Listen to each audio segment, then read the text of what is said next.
জুলাই পরবর্তী বাংলাদেশকে কোনোভাবেই পরনির্ভরশীল রাষ্ট্র হিসেবে দেখতে চায় না সরকার। ফরেন সার্ভিস একাডেমিতে এই মন্তব্য করেন পররাষ্ট্রমন্ত্রী খলিলুর রহমান। অন্যদিকে ফ্যাসিবাদীরা ফিরে আসলে ফাঁসির রায় কার্যকর করে তাদের বরণ করা হবে বলে হুঁশিয়ারি দেন মুক্তিযুদ্ধ বিষয়ক মন্ত্রী ও প্রতিমন্ত্রী।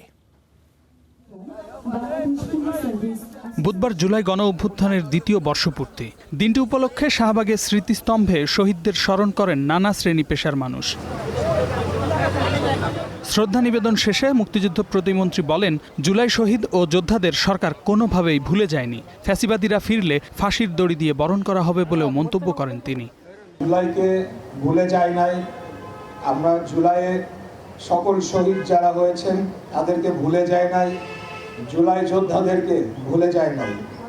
আমরা যতদিন না পর্যন্ত বাংলাদেশে সংঘটিত এই গণহত্যার বিচার হবে ততদিন পর্যন্ত আমরা থামব না। এ সময় মুক্তিযুদ্ধমন্ত্রী আহমদ আজম খান বলেন, জুলাই শুধু গণ অভ্যুত্থান নয়, এটি পুরো ব্যবস্থার পরিবর্তন ঘটিয়েছে। জুলাইয়ে যাদের ত্যাগ রয়েছে তাদের বিভক্তি চায় না দেশ। দ্রুত জুলাই সনদ বাস্তবায়নের আশ্বাসও দেন তিনি।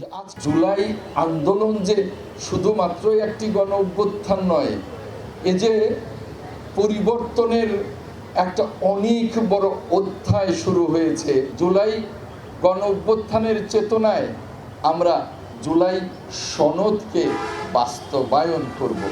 পরে দুপুরে ফরেন সার্ভিস একাডেমিতে পররাষ্ট্রমন্ত্রী বলেন, আত্মমর্যাদা, সক্ষমতা ও জাতীয় স্বার্থকে প্রাধান্য দিয়ে বিশ্বের সঙ্গে সমতা ও পারস্পরিক সম্মানের ভিত্তিতে সম্পর্ক গড়ে তোলাই হবে জুলাই পরবর্তী বাংলাদেশের পররাষ্ট্রনীতির মূল লক্ষ্য।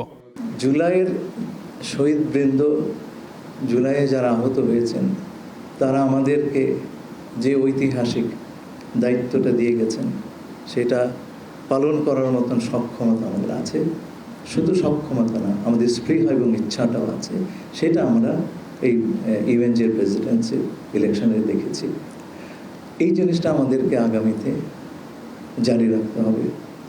এছাড়া বিভিন্ন ক্যাম্পাসে যে অস্থিরতা তৈরি হয়েছে এর পেছনে ফ্যাসিবাদের সংশ্লিষ্টতা থাকতে পারে বলেও মনে করেন তারা। শামীম বিশ্বাস, স্টার নিউজ, ঢাকা।